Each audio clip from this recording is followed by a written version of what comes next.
Well, good morning, good morning. Let's talk about God's presence, shall we? I love God's presence. I love what He does. I love the intentions of it. I love how He shares it with us in so many different ways.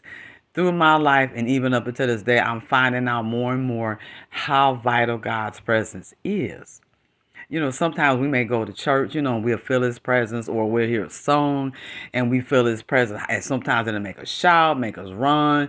We worship, we praise, and that is so wonderful. But God's presence is so much more than that. It's such a strength, a vital, and a needful thing. Even in the times of trouble, what I found out is that God doesn't always remove the trouble. Not all the time. Wouldn't it be nice? Because sometimes it's like, well, Lord, if you remove the trouble, if you remove the situation, that'll just fix everything. Now, it would to a certain degree. But then what if the trouble come back again? If the trouble frustrated me, Abashata, if the trouble made me scared or afraid or aggravated, that means that it's going to happen again. That's what's going to happen again.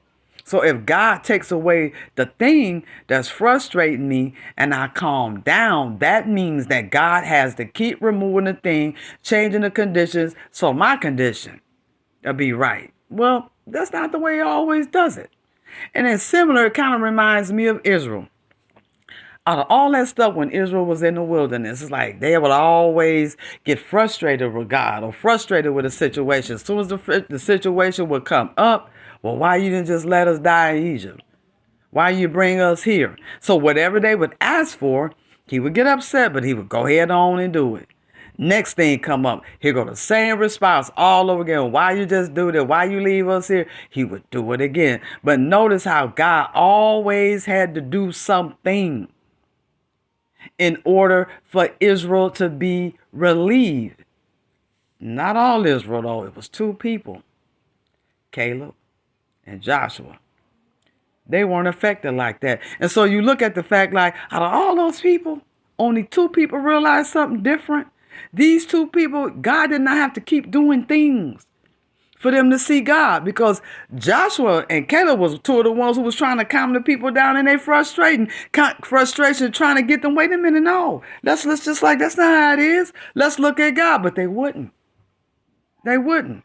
And why do you think that is? I believe this. Caleb and Joshua and all Israel saw the same demonstrations. They all did. They saw God open the sea. They saw him demonstrate himself in the wilderness. They all saw what he did in Egypt. They saw his miracles. They saw his signs and his wonders. And maybe you might think, well, once you go through all of this and see all this and you get in the wilderness, hey, you can look at God for the same thing. But part of Israel didn't, just two, Caleb and Joshua. And what I believe is that I think when Caleb and Joshua saw God doing all these miracles, I think they stopped and they're like, wait a minute. Who is doing this? Let's take a look at him. And let's see why he's doing it. And he's doing it for us. He delivering us in a miraculous way. He getting us out in a miraculous way. He is protecting us. He is defending us. He is loving us. This is the God that's doing these miracles for us. They saw the God of the miracles. So maybe to them it's like, wait a minute. Is it more the miracles we need, Abasha, or is it the God of the miracles that we need? And maybe Caleb and Joshua figured out, no, we need the God of the miracles. So whenever someone would come up in the wilderness, first thing they saw was, oh, we know the God of miracles. We see the God of the miracles. We're familiar with the God of the miracles. We're going to seek the God of the miracles. Israel? No. Where's the miracles? Where's the miracles? So sometimes God won't do a certain thing because he wants us to see I'm the vital need, not what I do. If I keep giving you what you want, and if I keep delivering you all the time through things, how do you know it's me? How do you know that you can just trust my spirit? That even if I don't change the thing, I can change you. I can change you. And I'm a living witness to that. So many times I could testify right now, well, God has not changed a condition. Kept the same situation, would stay there, but he would change me. He will calm me down. He will change my state. He will bring my state into a state of peace. I remember one time, and this was years ago, and it was something frustrating me. It was scaring me. I'm talking about I'm terrified. I'm just going crazy. I'm in the kitchen walking back and forth, pacing. So I put on this song. But this song kept talking about Jesus, and it kept talking about who he was. He Jesus. He the Messiah, but it was Jesus, Jesus, Jesus this, Jesus that. They said it so much until it made the enemy shut up and made me be quiet inside situation and change. But I did. I have other situations where I wish God would change. It was times where stuff was causing me to panic and causing me to fear. He did not change the situation that time either. But his spirit brought my state to peace and joy. And so that I was able to still look at that condition, but now I got a different perspective. It ain't scaring me. So I just would encourage you, like as you seek the Lord, as you study, make sure you pay real close attention to the scriptures.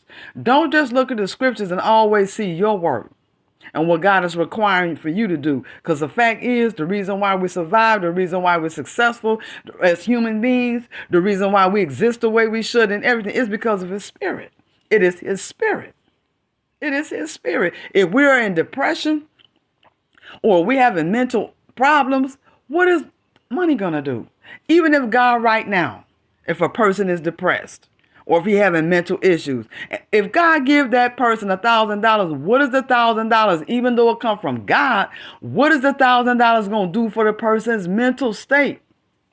Now that $1,000 may answer a physical thing, but it's not going to answer his mental state. If his spirit is in trouble and if his spirit is overwhelmed, what is that going to do? Nothing. But his spirit will do it.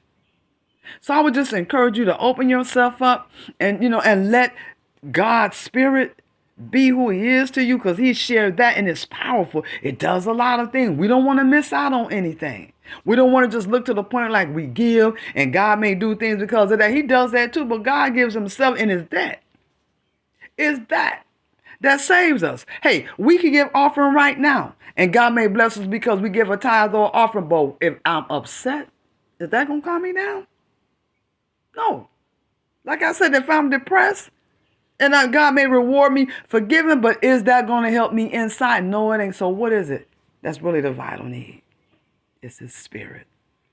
So I encourage you to open yourself, and as you read the word, don't just look to see your works. Start asking God to show you his, so you can have the full experience of who he is. So go ahead and have a great day today.